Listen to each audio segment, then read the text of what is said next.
this was happening to Sultan when most border crossers were without passports or visas of any kind. They were waived through on payment of a paltry sum to various personnel of a coterie of agencies and departments manning the border on the Pakistani side. On crossing over, everything changed. It was almost too good to be true. The officials on the Afghan side were underpaid, if at all. A peon on the Pakistani side was making more money than a minister in the Afghan government. But there was absolutely no corruption on the Afghan side. When Sultan and his colleagues told the Afghan immigration as to what they had gone through on the Pakistani side, they started to apologize on behalf of the Pakistani staff. Afghan officers stamped their passports without asking any questions, and the team sailed through Afghan immigration in 5 minutes. Similarly, as for Arshad and me, once we crossed the border into Afghanistan side, from Chaman further northwest into Vesh, things started to change, slowly at first and then dramatically. And as we went deeper into the country, there was hardly any checking of passports or documents. When we entered the immigration office, it was manned by a single man who stamped entry on our passports without asking a question. We left in 5 minutes as opposed to 1 hour on the Pakistani side, where we had to wait for someone to arrive to stamp excellence. For travelling itself, the road from Quetta to Chaman was tolerable, with potholes on some places but otherwise passable. It was difficult to read a newspaper while being driven on this road for the most part. People drove at breakneck speeds if they could, and this was almost like a tradition. I kept telling the cab driver to be careful and slow down, but he could care less and drove as he liked. On this vital road, all kinds of daily use consumer items were going to Afghanistan from Pakistan, some which I could make out were flour, fertilizer, sugar, tires, building material, ghee, live chicken, shoes, clothes and cloth. Trade seemed to be brisk in the border town of Chaman on the Pakistani side, where foreign goods were sold duty-free, i.e. smuggled in the market. Most buyers for these smuggled items came from Karachi, Quetta and Sindh, in that order. Goods coming into Pakistan from Afghanistan side were scrap, steel and other metals, new and used tires and seasonal fruits. The shops in Chaman were all well stocked with foreign manufactured consumer electronic items, but these items were not crossing over visibly, nor were these transported from within Pakistan to the border. The border was normally closed after sunset and reopened around sunrise. It was possible that all contraband items were taken across either way during this period. During daytime, the incoming traffic was less than the ongoing. During daytime, the incoming traffic was less than the outgoing. From my estimation, the ratio was 1 to 3 in favor of Pakistan. From Spin Baldak to Kandahar, we took another cab known as Saracha in local dialect. The road was derelict and at places there was no road, just tracks in dust. The cabs kicked up storms of dirt as they sped past each other. The drivers drove as if they were driving sports cars on perfectly carpeted roads, and I was impressed by their skill and daring. The terrain up to Kandahar was mostly rocky, with a vast desert stretching like a sea on one side and low hills on the other. Up to the end of our journey, there was only one checkpost, and the Afghan officers, as before, waved us on without stopping the cab. Once in Kandahar, our first meeting was with the Consul General of Pakistan, which proved to be very useful and informative discussion about the way things were in this province and elsewhere. He was Pashtun from Sadda in northern areas of Pakistan and had many friends there. He told us that although Mullah lived here in Kandahar, he allowed control to be exercised from Kabul, the capital city of Afghanistan. If we wanted to set up any industry in the country, we would have to go to Kabul and apply for permission there. The authority of the mullah all over the country was moral rather than a physical one. Knowing and seeing his simple lifestyle, the Afghan people greatly revered him. They followed and obeyed him out of awe and respect. Policy was made in Kandahar, and policy decisions were taken by consultation amongst about 5 Mullah's close advisors and the concerned governors. Nevertheless, day-to-day running of the government was handled solely by Kabul.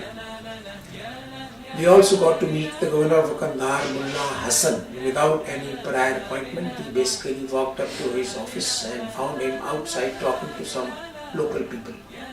He was an ex-Mujahideen from the Russian period and had a leg amputated from knee down. There were no guards or security visible as far as we could see.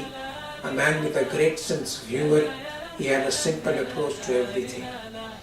And we liked him instantly in his first meeting. He invited us for a cup of tea inside the office and we went in together. It was barely furnished like most rooms that we saw inside the building, making them appear very large. Together we sat down on carpet with gautakia, that round pillows provided to support our backs. By the side of the main entrance there were a guest house comprising of 6 rooms, each with a bath and a flushed toilet, which were rare in and around Kandahar at that time. The governor offered us one of the rooms to stay for as long as we were there. We gratefully accepted and thanked him. He said that there was no need for that, as he would accommodate even the Northern Alliance with whom the Taliban were fighting at the time, and its Western supporters if they came to Kandahar as his guests. We then moved on to the topic of our mission, of which he had been briefed earlier. He told us that he had had occasion to meet others who came to see him with similar ideas, but nothing came out of it. He was, however, an incurable optimist and welcomed all those who came to see him with open arms. He assured us that we would find no obstacles in investing in Afghanistan as compared to Pakistan, where without bribes nothing could be done. He had lived in Pakistan off and on since childhood. He knew the country and its ways intimately and carried fond memories of the time he spent there. Mullah Hassan also narrated many interesting anecdotes about the Afghan jihad with the Russians. One was about a 4-wheel drive vehicle called Seymour Ostrich, which was assembled and supplied with collaboration of Iran and Pakistan to the Mujahideen for all kinds of arduous duties, like carrying troops and providing a movable firing platform for machine guns and so on. He was apprehensive at first when he came across this vehicle and loudly protested that the Afghan forces had been deceived and coerced into accepting this substandard vehicle by the Pakistanis and Iranians. However, once he saw it perform in actual war conditions, he had to change his mind. He told us that this amazing 4-wheel drive had the ability to climb out of ditches fully loaded. It withstood tremendous amount of war abuse and still kept running. Sadly, it was no longer in production. If a war museum was ever built in Afghanistan, this Seymour should occupy a place of honor in it. Later during our stay, I got a chance to visit the Kandahar prison located just outside the city on the road to Herat. The lack of security both inside and outside the prison was noticeable, but escape attempts were unheard of. There was a separate section reserved for women and children, and it was overflowing. With no guards on duty in this section, it looked remarkably more ordered and cleaner than the men's barracks. On my inquiries, I was told that all these women were destitute. They came to the prison voluntarily for a meal or two for themselves and their children. The governor had allowed them to run this section on the condition that they kept it tidy. A woman approaching the prison for this purpose was never refused. Our next stop was Kabul to meet up with Mr. Suhail, whom I met for the first time in Islamabad at Ashrat's house. The road to Kabul was almost completely decimated and all bridges were destroyed. However, the intrepid drivers of this devastated road had carved out navigable routes which passed for a road. They drove as fast as they could with loud songs blaring from speakers within. On the way to Kandahar from Chaman, the songs were in Hindi and Urdu. As we neared Kandahar and onwards, the tapes were switched, tucked away and replaced by the Taliban songs, the only allowed music in Afghanistan. Initially, they sounded like haunting sounds to our ears, but before long, we took a liking to this poetry without music, even with no knowledge of the words. I noticed that inside the gap there were well-hidden niches carved out to hide the forbidden music tapes while driving. Alongside the road there were long tangled lines of tape hung at prominent places for everyone to see and pay heed. These were the tapes caught in random roadside checking and confiscated by the Taliban. But cabbies nonetheless regularly defied the ban and with practice learned to get away with it. They got unlucky occasionally and the result was there by the roadside for all to see. The normally 6-hour distance to Kabul took about 18 hours to complete and a night stop by the roadside was mandatory. There were no hotels or inns to stay for the night, only eating places designed in such a way that these doubled as sleeping places as night fell. The arrangement was simple and basic. Food was served and eaten on rugs sitting down. These were then brushed clean and at the end of the day, curtains hung up for the day were lowered and people slept within on the same rugs with their bags by their side. Some spread a cloth to sleep while others didn't. There was no danger of thievery or any fear of crime as they slept in these open places. Sadly, now that things have changed in Afghanistan, one can't even think of sleeping at such places anymore. A picture of tranquility and peace along these roads has been torn apart. There was plenty of local food available at all times. However, items imported from outside, mostly from Pakistan, were scarce at times. But Iranian stuff was everywhere and in plentiful quantities, which was a welcome relief.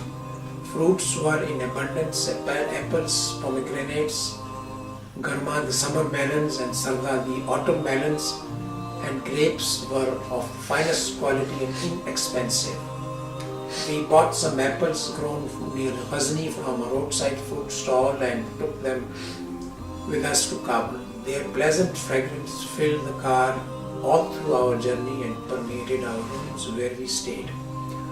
Along the way, there were roadside motor workshops manned by highly skilled mechanics and technicians. They seemed to perform miracles with just basic tools. The business was brisk under the prevailing road conditions and the driving speeds in practice. We experienced breakdowns too in our various travels to and forth on this road. The resourcefulness of these men amazed me every time. It was obvious that they had honed their skills with constant practice and hard work. It might be that these skills and practices are helping them now to defend themselves from the invaders. While traveling on these dilapidated roads, we encountered a remarkable amount of camaraderie and goodwill. We met complete strangers on the way and sat down with them to eat, sleep and discuss the future together over several cups of black or green tea. I could not help but notice the optimism was more common than a pessimistic outlook in spite of the current circumstances. There was something about the Afghan spirit which foreigners not familiar with the place and its people might find very hard to understand. Afghan people believed in destiny to the extent that they had resigned themselves to its consequences. This belief brought about a strange and pervasive contentment which we had not seen in any people before or since anywhere. On reaching Kabul for the first time, I was struck by the extent of destruction all around. Hardly any building seemed intact. They were all either completely destroyed or partially damaged. but people were living in them for want of a better alternative.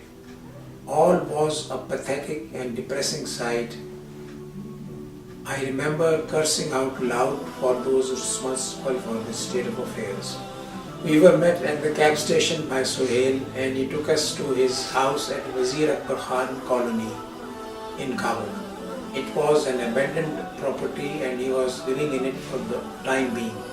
Very quickly we noticed that he had no money to keep us at his house for any length of time. Still, out of traditional Pashtun hospitality, he insisted that we go with him. We thus forced him to accept a contribution from us for our period of stay. Otherwise, we threatened to leave. He relented with great difficulty.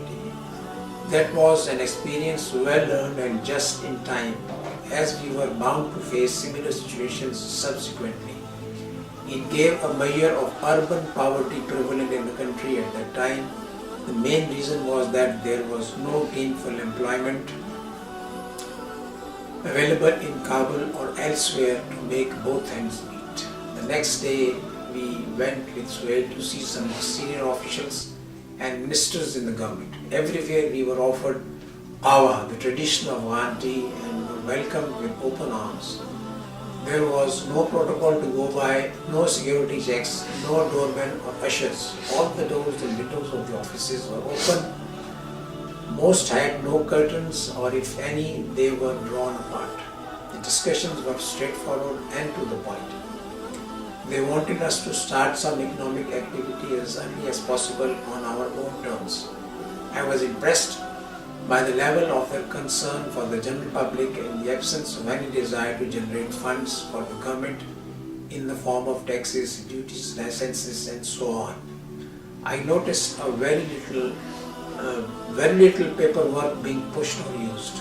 People just walked in with a single sheet of paper and the job was done there and then by the officer. He scribbled something with a pencil on the same paper or the chit kept by him, and that was it. People left happy, smiling and satisfied. It was gratifying to look at their faces as they left free of anxiety or tension. What a sea change as compared to Pakistan just across the border.